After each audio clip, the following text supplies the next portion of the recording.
우리가 부활절 보낸 지 2주가 되었는데요. 오늘도 부활 신앙에 대해서 조금 더 상고하려고 합니다. 자, 마태복음 22장에서 우리가 읽었는데요. 오늘 본문의 시작은 이 사두개인의 등장으로 시작이 됩니다. 그들은 23절에 쓴 것처럼 어떤 사람들이에요? 부활이 없다 하는 사람들입니다. 자, 예수님 당시에 유대교의 이 유대교 종파가 크게 둘이었어요. 여기 사두개인들, 그리고 성경에 많이 등장하는 바리새인들. 이 두 파로 대별될 수 있는데요. 이들이 신앙적으로 대립하는 부분이, 가장 대표적인 부분이 부활에 대한 것입니다. 자, 바리새파는 이 부활을 믿었어요. 그런데 이 사두개파에 속한 사람들은 부활을 믿지 않았습니다.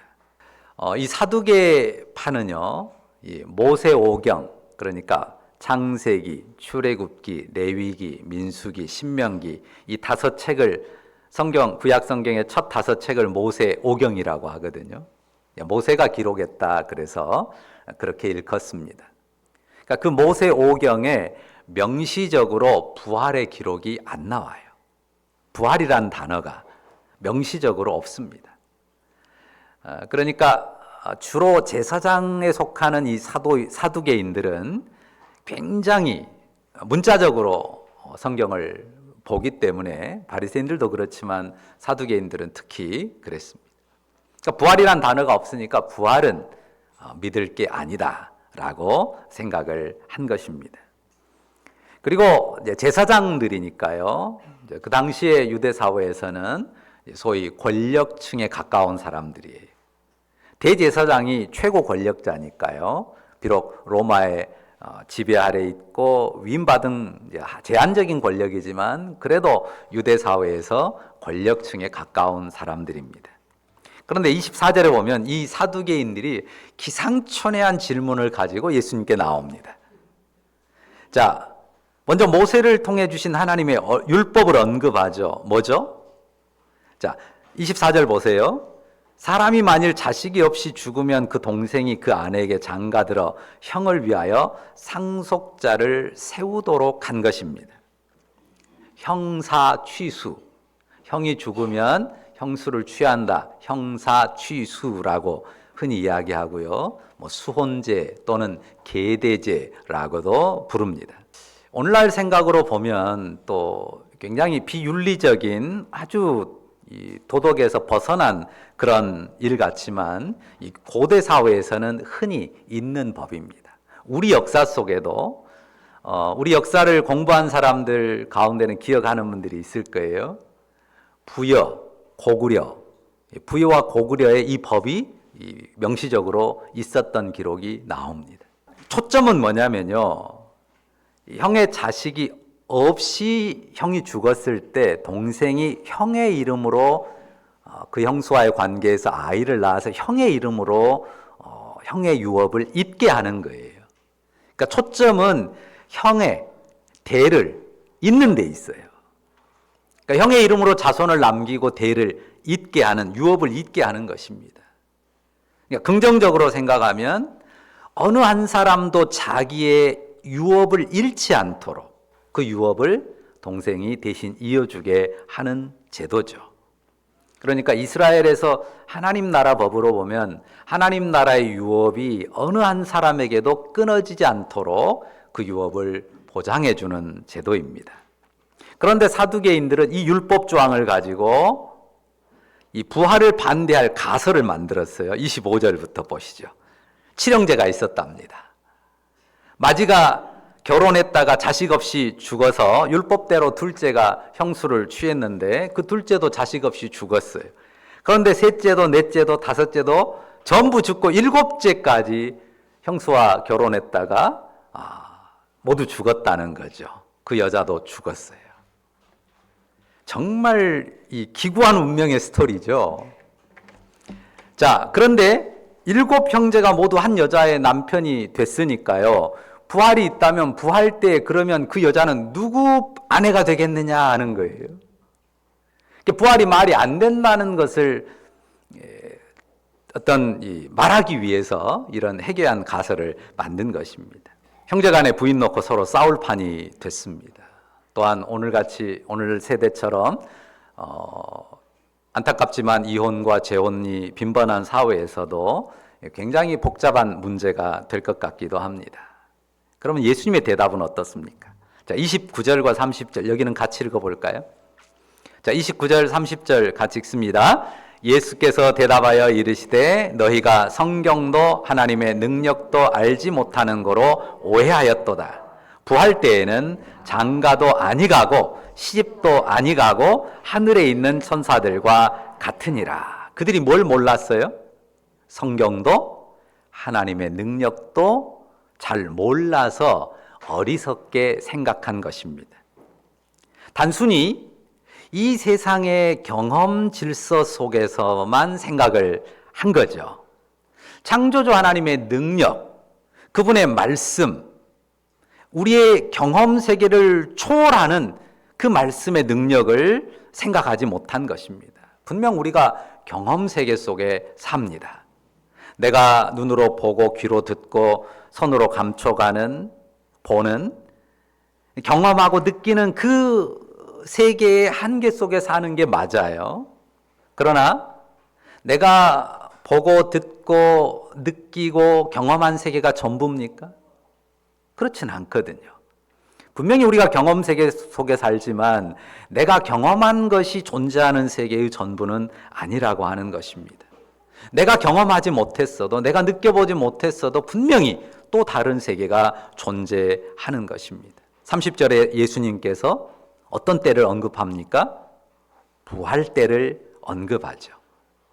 이 세상 질서에서는 경험하기 어려운, 물론 언뜻 그 예표적인 모습들, 유비적인 모습들은 있지만 이 세상에서는 경험하기 어려운 불가한 그 부활의 때와 부활의 세계를 말씀하십니다. 그러니까 부활 생명으로 사는 때가 있고 부활 생명으로 살아가는 세계가 있을 것이라는 말입니다. 그 세계에 들어가는 때를 맞이한다는 말씀이고요. 그게 확실하다는 겁니다. 30절 다시 보시죠. 예수님이 말씀하신 부활 세계의 질서는 어떻습니까? 부활 때에는 어때요? 장가도 아니가고 시집도 아니가고 하늘에 있는 천사들과 같으니라. 어떤 나이 드신 여자분이 이 말씀을 듣고 이렇게 반응했습니다. 와, 다행이다. 이 안도의 한숨은 무슨 의미입니까? 이 안도의 한숨이 무슨 의미인지 이해가 되시죠? 이분이 예수님을 믿고 성경을, 복음의 도리를 믿고 부활과 영생에 대한 소망을 가졌단 말이에요. 근데 그 사람이 고민인 거예요. 이 세상 인연도 지긋지긋했는데 천국까지 영원히? 이 생각을 하니까 그냥 가슴이 답답한 거예요. 근데 이 말씀을 보니까 굉장히 위로가 됐다는 것 아닙니까? 주님을 믿었고 예수 사랑을 가슴에 품었어요. 그런데도 아직도 미움이 남아있고 또 어떤 인간이 잘 용납이 안 돼요. 그런데 그런 사람하고 혹은 그런 사람들하고 같이 영원토록 살아야 된다고 하면 참 힘겨운 일일 수 있으니까요. 이 말씀을 듣고 안심하는 그 마음도 이해가 됩니다. 그런데 부활의 세계는 어떻다고요? 이 세상의 기존 질서를 뛰어넘습니다. 그러니까 이 세상에서 살았던 이 관계와 질서들, 그 방법들이 전혀 다른 차원으로 바뀐다는 거죠. 그러니까 현재의 모든 관계가 소멸돼서 0이 되고 모든 기억이 지워진다는 말이 아니에요. 기억은 있을 거예요. 이 땅에서의 우리의 기억들. 또 당연히 우리의 소중한 추억들은 남을 겁니다. 그러니까 우리가 사는 동안요, 좋은 기억을 쌓고 또 소중한 추억들을 만들어가는 삶을 살아야 돼요. 나중에 영원의 세계에 갔는데 이 땅 살 때 어떤 기억도 추억도 없는 그런 삶이면 참 안타깝지 않겠습니까? 하지만 더 이상 그 이생에서 엮였던 인연의 끈, 굳이 인연이라는 표현을 쓰자면 그 인연의 끈은 더 이상 나를 묶지 않아요. 그 끊어지지 않을 것 같은 영원히 묶일 것만 같은 그 인연의 끈이 나를 묶지 못한다고요. 부활과 함께 그 모든 끈이 풀어져요. 그래서 완전히 바뀐 질서 안에 살아요. 우리가 정확하게 그 세계를 말할 수는 없지만요. 구체적인 내용을 상술할 수는 없지만 본문에 아주 함축된 말씀이 뭐예요? 하늘에 있는 천사들과 같으니라. 그러니까 옛 관계에 대한 기억도 있고 추억도 있지만 그 옛 관계가 그 부활의 삶을 규정짓고 그것에 그 인연의 끈이 묶지 못한단 말이죠. 뭐처럼 살아요? 누구처럼? 하늘에 있는 천사들과 같이 삽니다.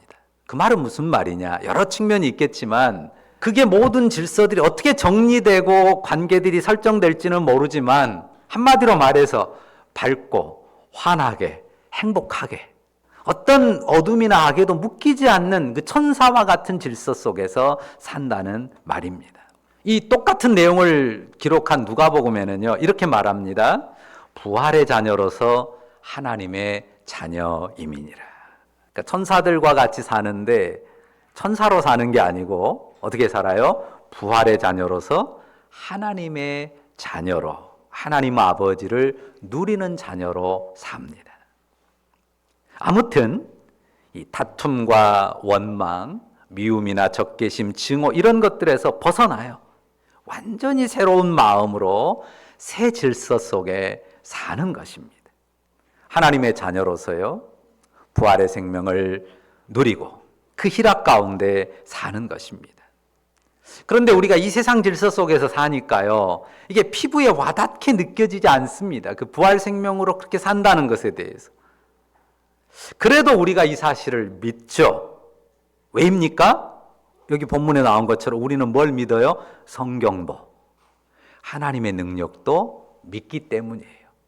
이 부활 생명을 우리가 피부에 느끼게 막 감춰가지는 못한단 말이에요. 그래도 우리가 성경을 믿고 하나님의 능력을 믿기 때문에 부활이 가능하고 그 부활의 새 질서가 내 삶을 영원토록 규정할 것이라는 사실도 믿는 것입니다. 창조주 하나님의 능력은 어떻습니까? 말씀 한마디로 온 우주와 만물을 창조하신 하나님이십니다. 이 세상 모든 만물, 그 가운데 있는 모든 생명체들, 생명이 있는 것과 없는 것을 다 말씀으로 창조한 권능의 하나님이에요. 그 하나님이 그런 부활의 질서로 우리를 새롭게 하는 게 어려운 게 아닙니다. 그분이 천사는 물론 영의 세계까지도 만들어서 주관하고 다스리십니다. 마지막 부활 때 주님이 그 부활의 세계를 우리에게 열어주실 것입니다. 그러니까 이 사두개인들처럼 어줍잖은 그런 지식과 이 궤변적인 논리로 부활신앙을 거부해서는 안 되죠. 우리도 능히 그럴 수 있는 사람들이었는데요. 그런데 우리가 부활을 믿고 그리고 부활을 소망하는 신앙의 사람들이 되었잖아요. 왜요? 성경을 믿기 때문이고 하나님의 능력을 믿기 때문인데요. 이것이 우리가 하나님께로부터 받은 놀라운 은혜입니다. 하나님은 우리 마음에 은혜를 주셨기 때문에 우리가 성경을 믿고 하나님의 말씀, 그 능력을 믿고 또한 주님의 약속하신 말씀을 따라서 부활을 믿는 것입니다. 자, 이제 31절과 32절 말씀 보실까요? 여기도 같이 읽어볼까요? 같이 읽습니다.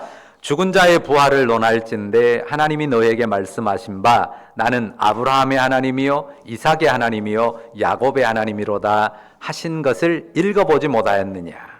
하나님은 죽은 자의 하나님이 아니요 살아있는 자의 하나님이시니라 하시니. 자, 이 말씀이 출애굽기에 나오거든요. 하나님께서 모세에게 나타나셔서 말씀하실 때 하신 말씀이 나는 너희 조상 아브라함의 하나님이고 이삭의 하나님이고 야곱의 하나님이다 라고 자기를 소개하셨어요. 그런데 여기서 예수님이 말씀하신 여기서 출애굽기의 말씀을 인용하는 초점이 뭐냐면요, 하나님께서 아브라함과 이삭과 야곱의 하나님됨을 말씀하신 그 시제를 말하는 거예요. 과거형으로 말한 게 아니라 현재형으로 말했다는 거예요. 아브라함의 하나님이었고 이삭의 하나님이었고 야곱의 하나님이었다, 그랬었다 라고 말하는 게 아니라 현재 아브라함의 하나님이고 이삭의 하나님이고 야곱의 하나님이다 라고 말씀하셨다는 것입니다. 아브라함도 죽었고요, 이삭도 죽었고 야곱도 죽은 지가 오래될 때였습니다. 무덤에 묻혔고 그 육체는 흙이 돼서 물과 흙으로 다 흩어진, 그리고 남아있지 않는 때였단 말입니다. 그런데 그러면 소멸해서 없어져 버린 존재냐? 아니라는 거죠. 육체는 물이 되었고 흙이 되어서 다 흩어져 버렸지만 죽은 자가 아닙니다. 죽었는데 하나님 앞에서는 죽은 자가 아닙니다. 비록 죽었어도 하나님 앞에서는 여전히 살아있는 자라는 사실을 말하는 거예요. 부활의 소망이 이 먼 훗날에 내 죽은 육체, 썩은 육체가 살아날 것이다, 이거를 바라는 게 맞아요. 그런데 우리가 본문을 통해서 알게 되고 또 반드시 알아야 되는 게 뭐냐면요, 부활은 단지 먼 미래에 죽은 몸이 살아난다는 것, 그 이상의 도리를 품는구나 하는 것을 오늘 우리가 중요하게 기억하는 것입니다. 살고 죽는 차이 어떻습니까? 그 차이가 큽니까? 적습니까? 살고 죽음의 차이가 굉장하죠. 어찌 보면 이 세상에서 그보다 더 큰 차이는 없다고 할 수 있습니다. 그런데 하나님 앞에서는 이 삶과 죽음, 이 생과 사의 구분이 아무 의미가 없습니다. 그 가치도 무의미합니다. 이 산자와 죽은 자의 세계는요, 사람의 한계 안에서 확연하게 갈리고 너무 큰 차이를 나타내는 것이에요. 하나님께는 그 생과 사의 구분이 전혀 한계 영역이 아니에요. 그러니까 사람에게는 이 살아있는 세계와 죽음의 세계가 완전 단절이죠. 근데 하나님께는 전혀 0.0001도 한계가 아니라고 하는 것입니다. 그러니까 우리에게는 죽음의 소식이 얼마나 슬프고 또 우리를 때로 가슴 아프게 합니까? 특히 갑작스러운 질병으로, 또 갑작스러운 사고로 죽음에 이르고 정말 황망하게 이별하게 될 때는 우리 마음이 참 가누기 힘들어요. 고통스럽습니다. 우리 인생이 넘지 못하는 한계라고요. 그런데 그것은 사람에게 한계일 뿐 하나님께는 무의미합니다.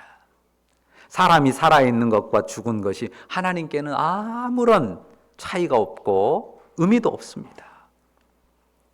먼저 죽음에 들어간 인생들도 하나님 앞에서는 살아있는 동일한 생명체입니다. 그러니까 살아도 죽어도 우리 생명이 하나님 손 앞에, 하나님 손 위에 놓여 있다는 말이죠. 그래서 뭐라고 결론 지어요? 하나님은 죽은 자의 하나님이 아니요, 살아있는 자의 하나님이시다. 그러니까 뒤집어서 말하면 하나님 앞에서는 모든 인생이 살아있는 존재와 같다. 죽음이 의미가 없다는 사실입니다. 믿으십니까? 우리에게 서서히 다가오는 죽음의 그림자가 있어요. 육체의 질병도 있고 또 여기저기 삐걱거리는 우리 육신의 장막에 연약함이 있습니다. 그리고 그게 좀 더 짙게 느껴질 때가 있어요. 죽음의 그림자가 다가올 때 두렵지 않은 인생이 누가 있습니까? 저도 두렵습니다. 여러분은 두렵지 않으세요?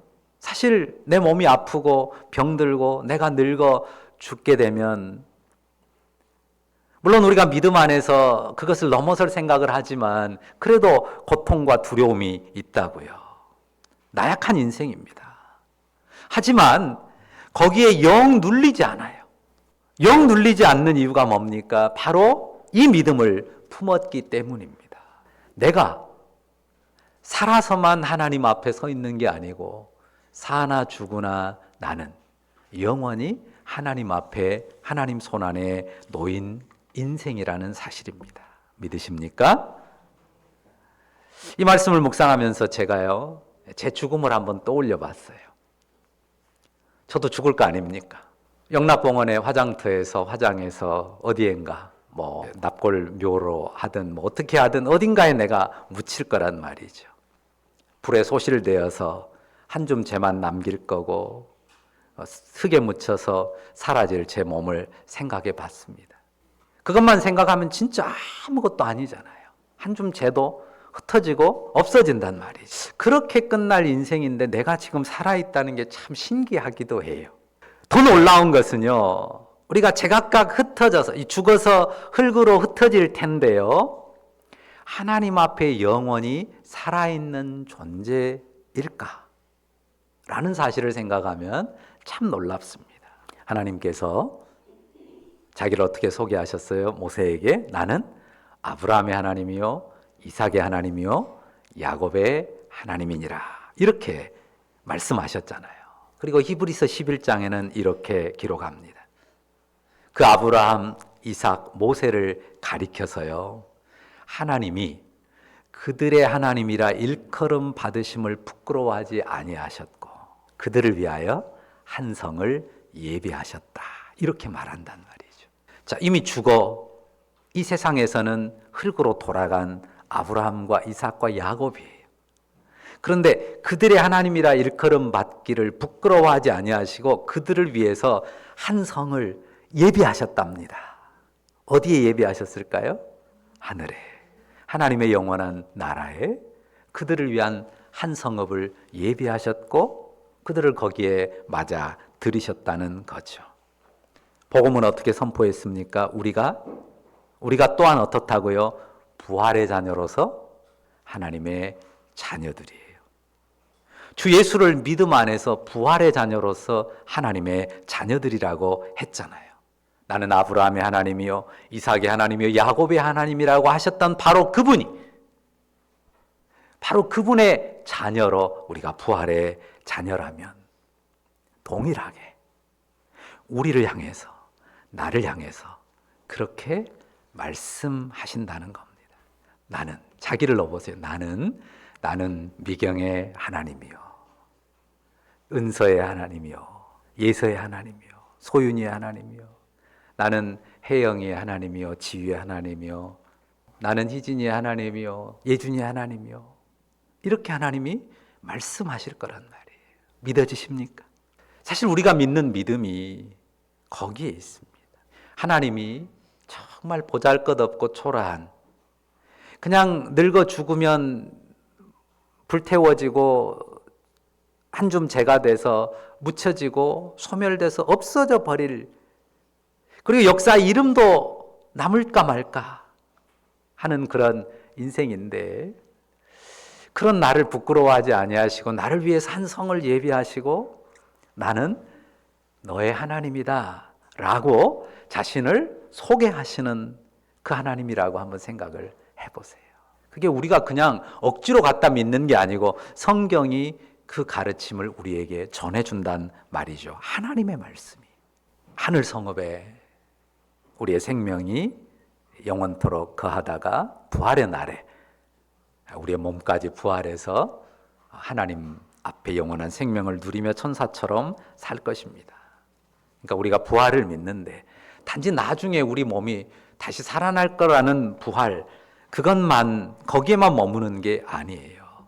내가 젊거나 늙거나 내가 살아있거나 죽거나 상관없이 내가 하나님 앞에 영원히 살아있는 존재로 서는데 어떤 존재로요? 하나님의 사랑받는 자녀로 하나님 앞에 세워지고 하나님의 손 위에 내 생명이 올려져 있다는 사실입니다. 우리가 주 예수를 믿어서 그분과 함께 죽고 그분과 함께 연합하여 살았으면 그렇습니다. 이것이 우리가 품은 부활의 믿음이에요. 이 믿음이 여러분의 영혼에 가득하기를 바랍니다. 한 가지만 더 말씀드립니다. 자, 이 부활의 믿음 안에서도 우리가 함께 이 믿음의 유업을 이어가는 내 가족이 매우 소중합니다. 혈연에 대한 책임감을 가지고 잘 섬기며 살아가는 게 귀합니다. 그런데 우리가 오늘 봤잖아요. 이 부활 생명은 땅의 가족 질서를 뛰어넘어요. 그러니까 가족 질서나 그런 인연에 갇히는 게 아니라 거기에 대해서 소중하게 책임감을 다하면서도 그거를 뛰어넘는다고요. 그러니까 혈연에 묶이거나 집착하지 않아요. 소중하게 여긴다고요. 소중하게 책임을 다한다고요. 그런데 거기에 묶이거나 그에 집착하지 않습니다. 혈연의 경계를 넘어서 하나님 사랑의 질서로 살아요. 지금도 장래도 우리는 하나님 앞에 영원히 살아있는 자로, 그분의 사랑을 받는 자녀로 자랑스럽게 그리고 존엄하게 삶을 꾸릴 것입니다. 이것이 주 예수의 복음을 믿는 우리의 삶입니다. 그 존귀한 부활 생명을 주신 하나님 아버지께 마음 다해 경배드리고 그 기쁨과 감사로 힘차게 담대하게 삶을 꾸려가는 우리 모두이기를 간절히 바랍니다. 기도하십시다. 생명의 부활로 우리 가운데 오신 주 예수님 감사합니다. 우리가 품은 부활 생명이 단지 장래의 육체가 다시 살아난 것 그 이상의 존귀함을, 존엄함을 품은 것임을 다시 한번 기억하고 새겼습니다. 하나님 앞에 영원히 자녀로서 하나님 앞에 살아있는 그런 인생이고, 내가 아프고 병들거나 죽거나 생과 사의 경계를 넘어서라도 결코 소멸되지 않는 하나님 자녀의 생명으로 사는 것을 분명히 알고 그 자랑스러움과 존귀함 영혼에 품고 담대하게 세상에 맞서 믿음의 삶 꾸려가는 우리가 되게 하여 주옵소서. 죽어도 죽은 게 아니고 망해도 망한 게 아니고 우리가 하나님의 자녀로서 살아갈 뿐이라고 하는 이 부활의 믿음과 소망 우리 영혼에 든든히 새기고 살아가는 주의 자녀들 다 되게 하소서. 예수님의 이름으로 기도합니다. 아멘.